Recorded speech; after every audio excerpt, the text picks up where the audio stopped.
Assalamualaikum warahmatullahi wabarakatuh. Alhamdulillahirabbil alamin.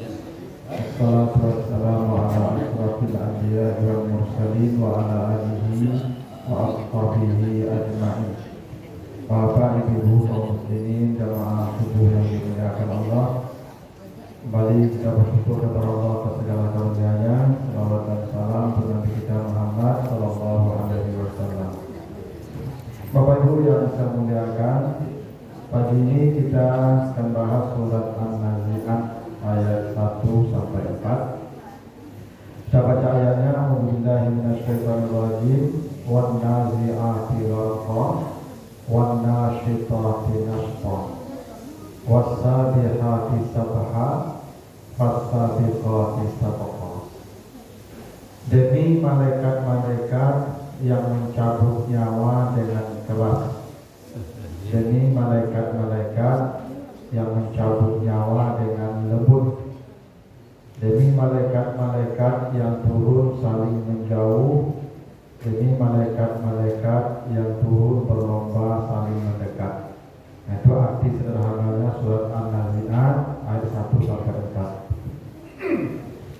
Ayat ini Bapak Ibu menjelaskan tentang petugas atau rombongan yang kelak diberikan Allah tugas untuk mencabut nyawa manusia dan mengantarkan ruh itu ke alam barzakh setelah dicabut. Semua kita Bapak Ibu kelak akan dimatikan oleh malaikat namanya malaikat maut. Kata Allah di surat As-Sajdah ya, qul yatawaffakum malakul mautil ladzi wukila bikum. Semua kamu akan dimatikan oleh malaikat maut. Nah, malaikat maut ini Bapak Ibu bukan nama malaikat. Malaikat maut ini nama kesatuan, nama organisasi. Kalau sekarang kita namanya kementerian. Jadi ada kementerian yang mengurusi urusan nyawa. Jadi mulai dari mencabut sampai nanti ditransfer ke alam barzakh. Nah, petugasnya atau kementeriannya namanya malaikat maut. GM-nya, general manajernya itu Israel namanya, atau menterinya. Jadi Israel itu menterinya. Di bawahnya ada dirjen-dirjennya, ada sampai eksekutor lapangan. Ya, jadi nanti ada yang eksekusi di lapangan juga, yang mencabut, ya, sampai nanti membawa ke alam barzakh atas perintah dan komando Israel. Tuh, general manajernya tadi. Nah, petugas di lapangan inilah yang disebutkan di surat An-Nazi'at ini. Petugas-petugas yang berwenang mencabut nyawa kita nanti dan mengantarkannya ke alam barzakh. Nah, ini apa jenisnya? Jadi ada 4 jenis malaikat yang bekerja, Bapak Ibu. Jadi malaikat itu tidak satu jenisnya yang mencabut nyawa, ada 4. Dan Bapak Ibu boleh pesan dari sekarang. Apapun yang Bapak Ibu pesan, dia pasti datang. Gitu. Nah, karena itu pagi ini kita jelaskan supaya Bapak Ibu tidak salah pesan. Ya, dia pesanan dia delivery seperti itu. Jadi malaikat mencabut nyawa itu pesanan kita. Tergantung Bapak Ibu pesan yang mana. Nah, mari kita lihat satu-satu seperti apa malaikat yang mencabut nyawa itu. Satu, namanya wan nazi'at, yang mencabut nyawa dengan keras dan kasar. Coba nanti kalau Bapak Ibu buka kamus bahasa Arab, cari kata nun zai ain nazaa. Artinya yang mencabut dengan keras dan kasar. Nah, orang kalau ini nanti yang datang Bapak Ibu, alhamdulillah ya, ini matinya sangat menyakitkan. Jadi kalau Bapak Ibu bertanya, Ustaz, mati itu sakit Ustaz? Sakit. Kalau malaikat yang datang nanti wan nazi'at, yang mencabut dengan kasar dan keras. Ya. Jadi kalau datangnya nanti wan nazi'at, nah, maka itu sakit matinya Bapak Ibu, sabana sakit. Karena mati ini puncak sakit Bapak Ibu. Kita tidak akan mati kalau tidak di puncak sakit. Bapak Ibu sering sakit kan? Sakit kepala, sakit gigi, sakit paru, sakit lutut. belum mati dia kan? Jangan puncak, asal puncak sakit mati gitu. Dalam sebuah riwayat itu dinukilkan dalam kitab Ihya Ulumuddin itu Imam Al-Ghazali itu ada menulis sebuah riwayat. Suatu kali Nabi Isa itu berjalan melewati sebuah kuburan dengan murid-muridnya. Dan Nabi Isa ini kan bisa menghidupkan orang mati atas izin Allah. Jadi ketika dia lewat di kuburan, apa kata murid-muridnya? Ya Nabi ini ya Nabi Allah, mintalah kepada Tuhan agar orang yang dalam kuburan ini hidup, supaya dia bisa hidup. Maka Nabi Isa berdoa, hiduplah dia. Atas izin Allah dia hidup, naik dia ke permukaan. Setelah sampai di atas ditanya oleh Nabi Isa, sudah berapa lama engkau di sini? Jawaban dia sudah 500 tahun. Artinya dia sudah mati 500 tahun. Apa kata Nabi Isa? Apa yang kau rasakan selama 500 tahun itu? Apa kata dia?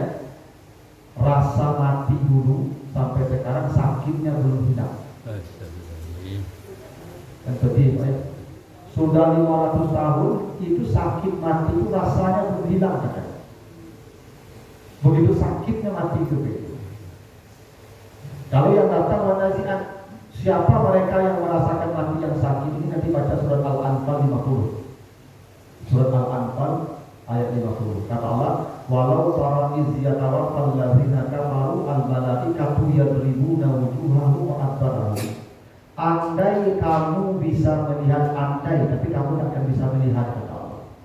Orang-orang kafir, orang-orang yang ahli maksiat, yang banyak dosa, yang tidak bertobat ketika matinya itu, maka para malaikat turun menampar-nampar wajahnya. Allah sebut gitu, Pak.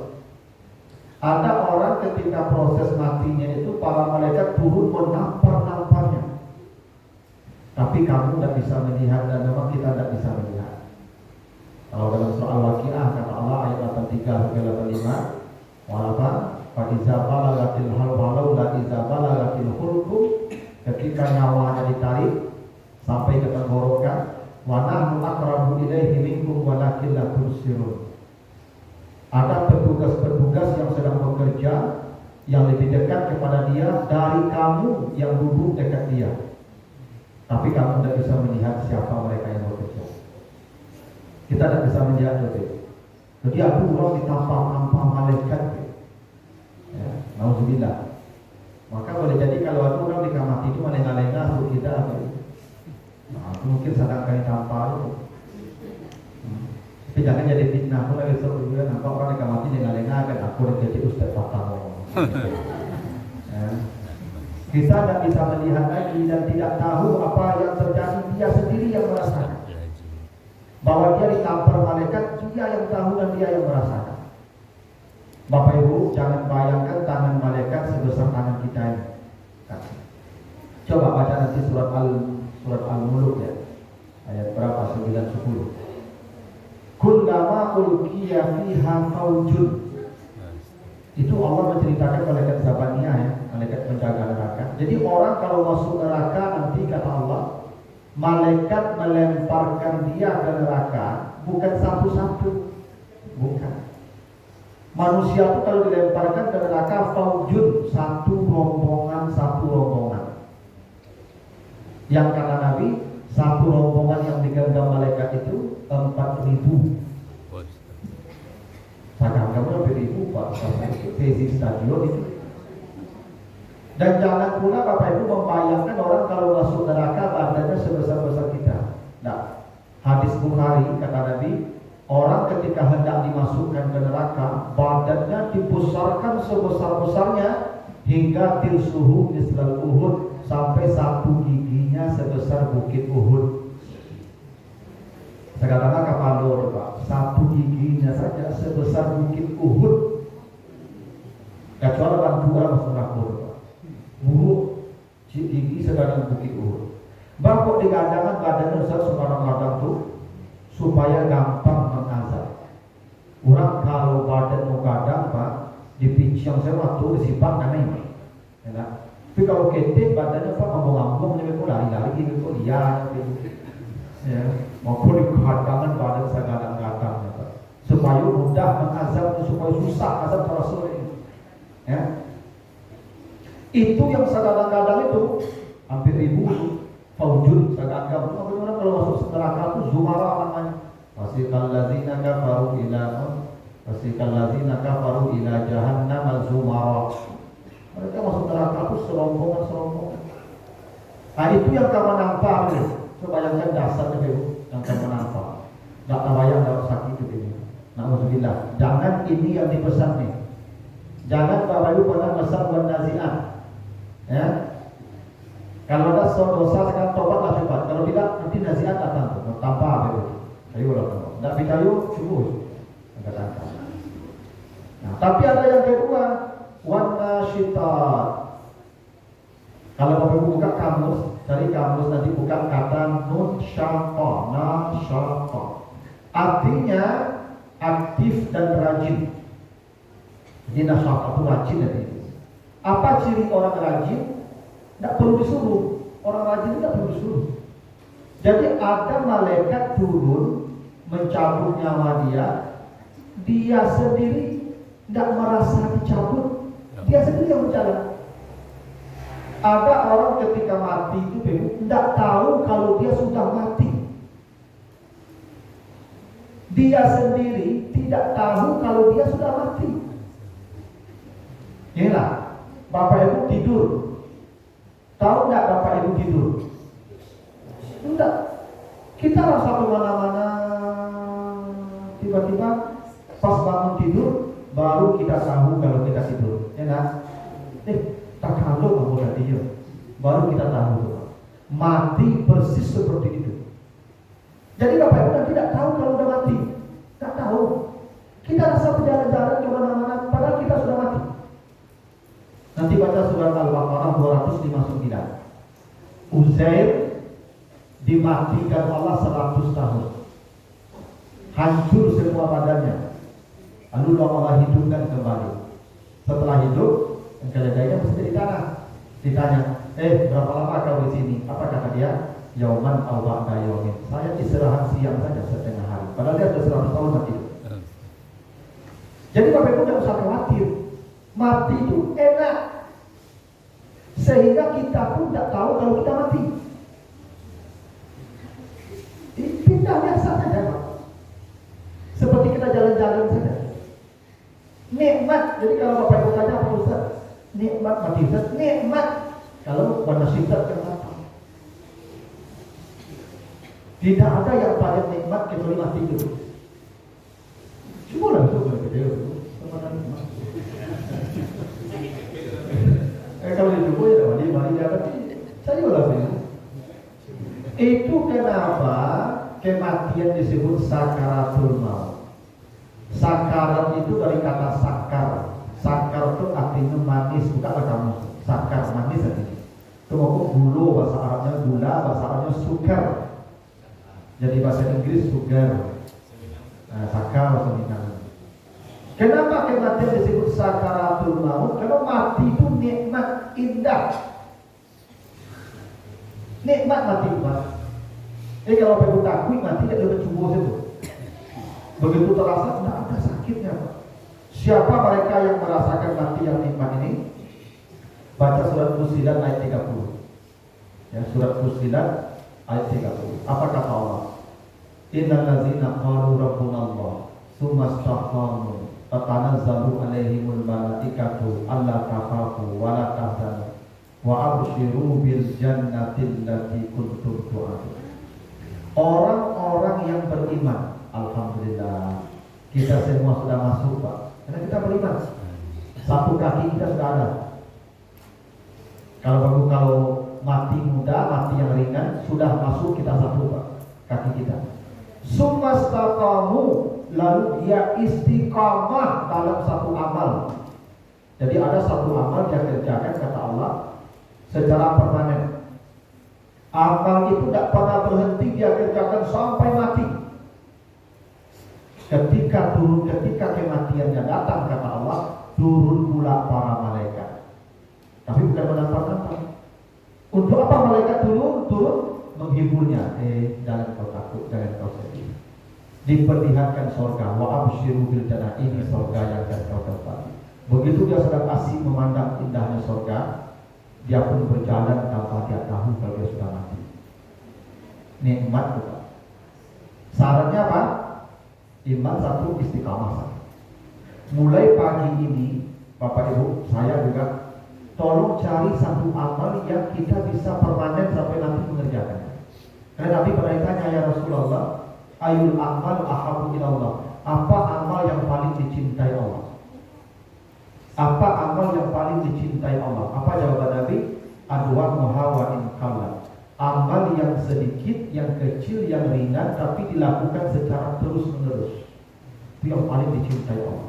Bukan besarnya amal, kontinunya, permanennya, terus-menerusnya.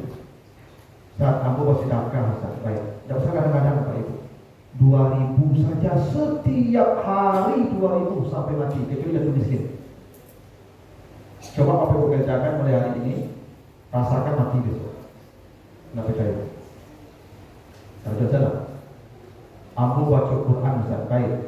Berapa? Tidak usah banyak-banyak. 10 ayat setiap hari, 10 ayat. Jangan pada tidur di malam hari kecuali sudah baca Quran 10 ayat tiap hari sampai kematian datang dan rasakan mati sendiri. Begitu nikmat. Kamu sholat sunat Ustaz, baik. Berapa? 10 rakaat setiap hari. Setiap hari jangan pada tidur kecuali sudah sholat 10 rakaat sunat. Jagalah amal itu kontinuitasnya. Allah yang jamin, bukan saya yang katakan, Allah yang jamin. Saya sering takziah Bapak Ibu. Dan ketika takziah itu kan sering keluarga memberikan sambutan dan menceritakan kematian keluarganya. Dan saya banyak dapat cerita tentang proses mati orang itu. Suatu kali saya pernah takziah nih di Padang Baru, ada jamaah saya di masjid Muslimin itu belakang Telkom. Mungkin Bapak Ibu tahu Ibu Fafi Ketring. Nah, Ibu Fafi Ketring itu beliau meninggal kurang lebih usia 85 tahun, kurang lebih. Meninggalnya bulan Maret 2020 pas corona lagi hebat-hebatnya. Jadi cerita anak beliau, saya dapat cerita dari anak beliau. Beliau tuh meninggalnya jam 4 pagi menjelang subuh. Ya. Siang itu nafas beliau sudah nampak sesak. Lalu anak-anak beliau membawa ke rumah sakit. Kata beliau, tidak usah dibawa saya ke rumah sakit, saya di rumah saja. Nanti kalau hilang kesadaran saya, tolong bisikkan la ilaha illallah ke telinga saya. Itu saja pesan beliau. Baiklah kata anak-anak beliau.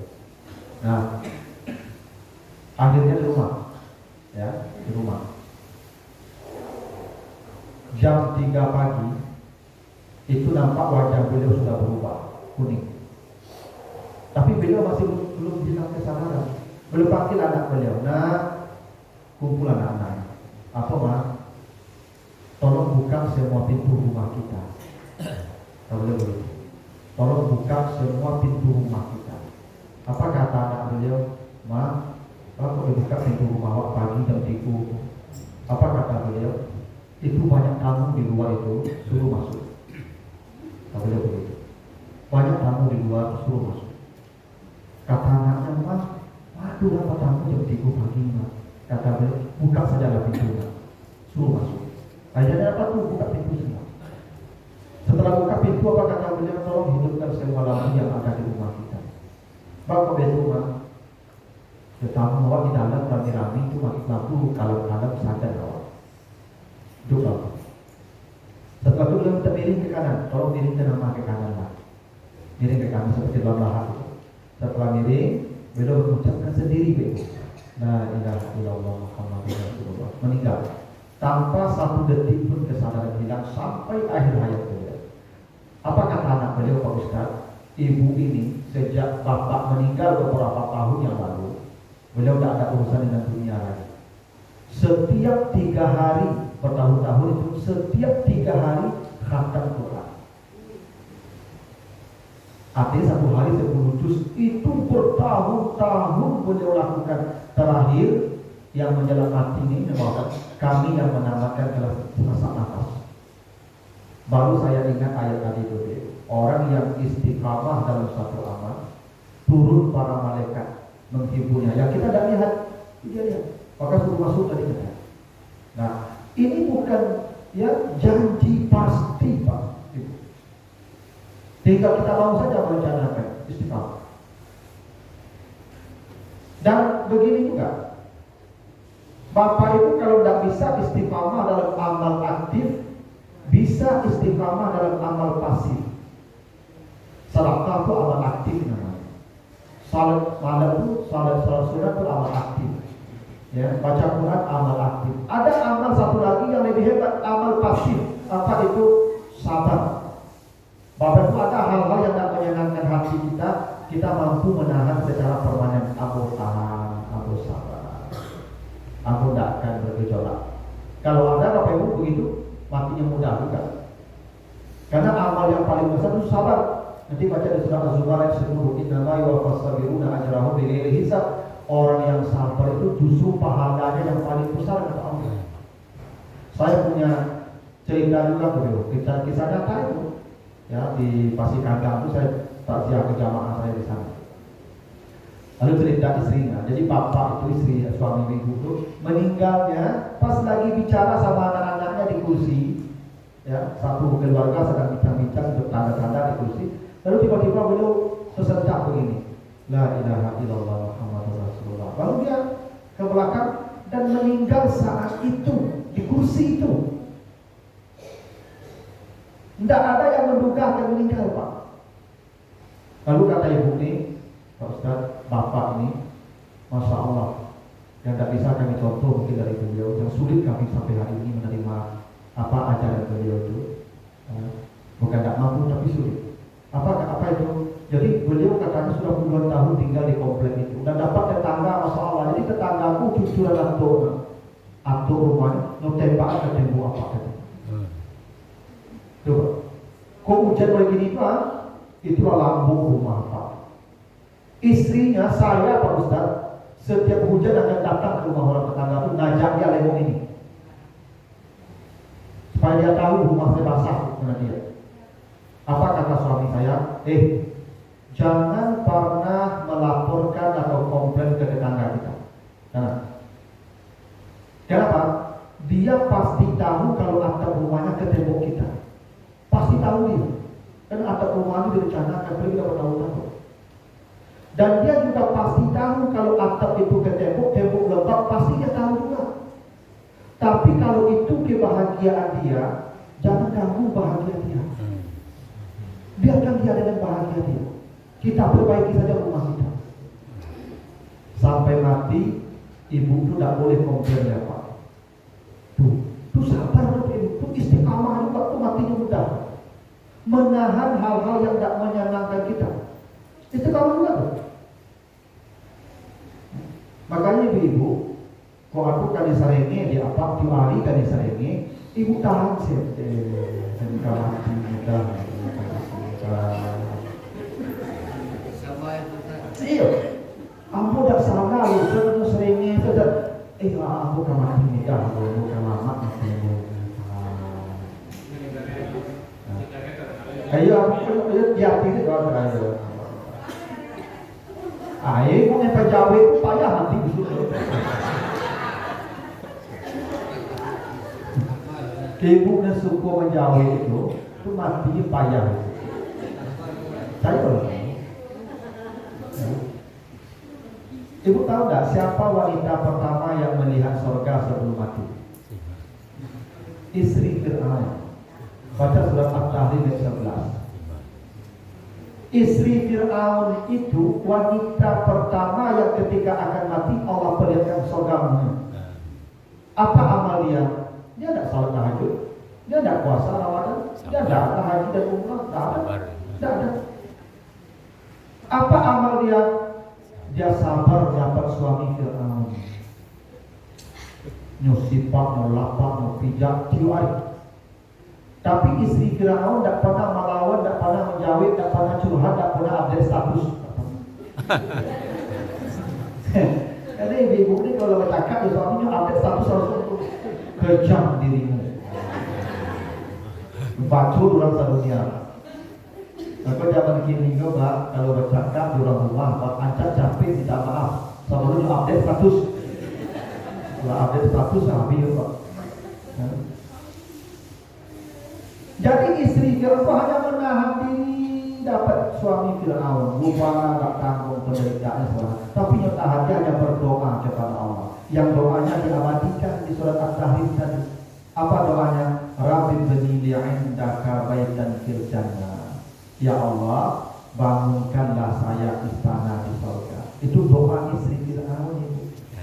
Diabadikan sebagai doa dalam Al-Quran untuk ibu-ibu. Ibu-ibu kalau niu mati muda, niu indah hatinya, niu mencari suruhku menjalan mati. Kalau niu seringnya dapat capek acuh doa kok. Asal kali seringnya Rabbi bini li'indaka. Asal kali seringnya Rabbi bini li'indaka. Tidak sama sawit Pak. Tidak tahu itu berdoa. Kalau kalau tanya dapat tenangan, kita coba. Nanti ibu jawab itu doa istri Fir'aun. Ya udah, istri Fir'aun. Kalau menurutnya Fir'aun, kalau doa istri Fir'aun. Pinjam panjang muncul ibu ke beliau. Doa istri Fir'aun. Percaya loh ibu kamu. Kalau ibu amalkan itu, aku dapat sedekah, dosa tidak malu. Aku dah sholat tidak malu. Aku dah baca Quran tidak malu. Itu saja. Pokoknya apapun ke siapa ibu, yo, nyelengi, bukan, tak kelamu itu banyak pilih tahun itu baik itu. Tapi kalau 60.000, bukan kelamu itu. Jangan lah. Kau mati lama dah ibu mati lama dah. Aja jawab jo. Pokoknya mulai hari itu pulang ibu jangan menjawab. Tapi walaupun nak menjawab, muka sambung itu. Bapak untuk sih, dan kali berjawab itu banyak mati di kuat itu jawab lah macam itu. Iya. Jadi tahan. Ya seorang istiqamah itu artinya mudah. Apa-apa itu juga aku lebih mudah. Apa kalau ibu kau merepet-repet apa? Apa tahan? Kamu kan lama mati ya bodoh. Tapi kalau ibu jenuhnya ngecek dulu, itu dah kita. Pokoknya apa tahan? Umar bin Khattab tu Pak. Ada sebuah riwayat Pak. Umar bin Khattab ini kalau dalam kitab Tarikh Al-Khilafah ya. Umar bin Khattab itu Pak, itu manusia paling bengis. Orang hijrah tengah malam, menurut Umar pergi hijrah mentangkap ke orang-orang kafir itu. Siapa yang ingin anaknya jadi anak yatim, ibunya kehilangan anak, istri jadi janda, demi saya di belakang bukit, saya mau hijrah. Ditunggu sampai malam dan sudah tidur. Itu Umar itu pakar. Kalau lewat Umar di jalan, setan minggir. Setan pun minggir ke Umar itu. Marahlah ke ganas Umar itu. Tapi Umar itu Pak kalau berak orang rumahnya Pak mantu. Iya. Itu mungkin ceritanya. Pada satu kali Bapak Ibu. Jadi ada sahabat mau curhat. Istrinya kok penyelengi. Curhat ke Umar Khalifah Presiden minta solusi bagaimana menghadapi istri yang penyelengi. Datanglah ke rumah Umar. Dia membuka pintu rumah Umar. Kiranya Umar kadang kasar berang di ruang rumahnya. Akhirnya sahabatku balik badan baik pulang. Tak keju loh gitu. Nampak keadaan mulai itu. Nampak di luar, ibu. Diam. Dia balik ke sahabat tadi kami juga. Aku kecurhatkan kami tak tolong. Bapak menghadapi istri yang penyerengi. Aku tak tahu kan boleh. Tapi aku cari tadi yang kau lebih payah dari aku. Aku payah tadi. Jadi Umar tuh beru kalau luar rumah mau berak, ngantuk. Aku hebatnya ibu-ibu. Umar setan takut gitu. Tapi Umar takut ibu-ibu. Tapi hebat ibu-ibu dari aku.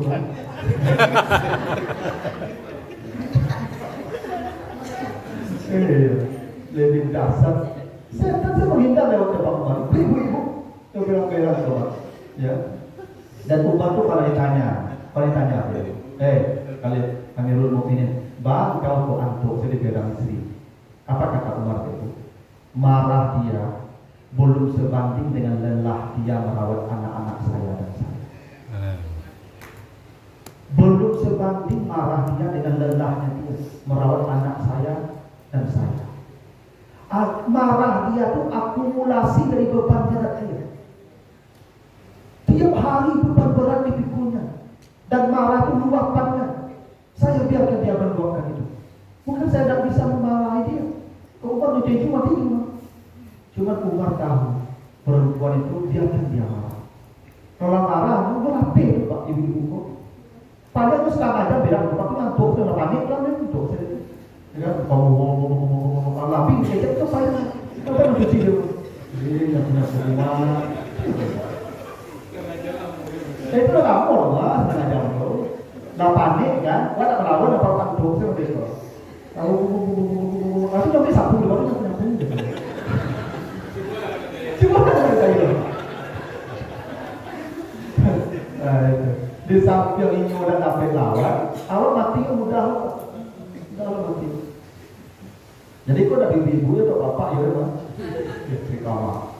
Nah jadi kalau bapak ibu ini matinya mudah boleh calon istiqamah lah dalam satu amal.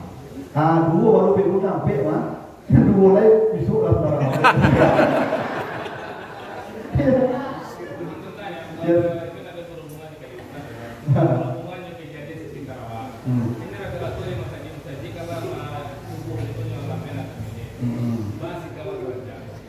Ya kan MUI sudah kasih apa? Sudah kasih himbauan. Himbauan atau surga?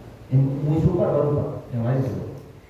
Dan itu sudah hasil kajian apa presentasi di Sejumlah. Sebenarnya Bapak Ibu, ini harus menghadirkan, ini kan pendapat personal sebenarnya, ijtihad personal. Cuma sudah dilempar ke publik jadi isu publik. Sebenarnya sebelum ini terjadi harusnya dipanggil dulu ahli-ahli di bidang astronomi, yang ahli falak, yang MUI, yang Kementerian Agama. Duduk semua, ketuk palu resmi. Tapi ini tidak dilakukan pemerintah.